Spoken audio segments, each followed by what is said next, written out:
ఇప్పుడు ఈ మధ్య కాలంలో ఉత్తరాంచల్ యూనివర్సిటీకి సౌత్ ఇండియా నుంచి స్టూడెంట్స్ చాలా ఎక్కువగా వెళ్తున్నారు. సో వాళ్ళ కోసం మీరు ఎలాంటి ఫెసిలిటీస్ ప్రొవైడ్ చేస్తున్నారు?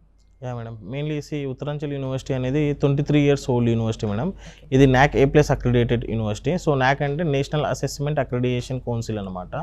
సో దీంట్లో A+, అని చెప్పేసి డిఫరెంట్ గ్రేడింగ్స్ ఉంటాయి. సో A+ అంటే మీకు ఓన్లీ ఇండియాలో మొత్తం యూనివర్సిటీస్లో ఒక 5%, 10% యూనివర్సిటీస్కి మాత్రమే NAC A+ అక్రిడియేషన్ ఉంటుందండి. So we are proud to say that Uttaranchal university is also one of the part in it.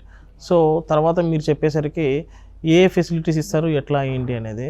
So మెయిన్గా ఏంటంటే ఉత్తరాంచల్ యూనివర్సిటీ డెహ్రాడూన్లో ఉంది, which is something around 2000 kilometres from south. So అప్పుడు స్టూడెంట్ ఏంటంటే డెఫినెట్గా ఇంత దూరం నుంచి అంత దూరం వెళ్తున్నాం కదా. So I mean like classes ఎలా ఉంటాయి, ఫ్యాకల్టీ ఎలా ఉంటారు, హాస్టల్ ఫెసిలిటీస్, ఫుడ్, మెయిన్గా ఇవన్నీ ఆలోచిస్తారు మేడం. సో డెఫినెట్లీ ఏంటంటే మేము ప్రతి ఒక్కటి A to Z ఎవ్రీథింగ్ అనేది కవరప్ చేస్తాం మేడం.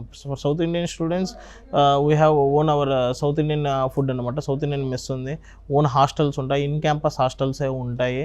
అండ్ ఇక్కడ నుంచి వెళ్ళేటప్పుడు వాళ్ళకు ఫస్ట్ పేరెంట్స్తో ఒకసారి విజిటింగ్ ఉంటుంది బిఫోర్ అడ్మిషన్ తీసుకునే ముందర. అక్కడికి వెళ్తారు.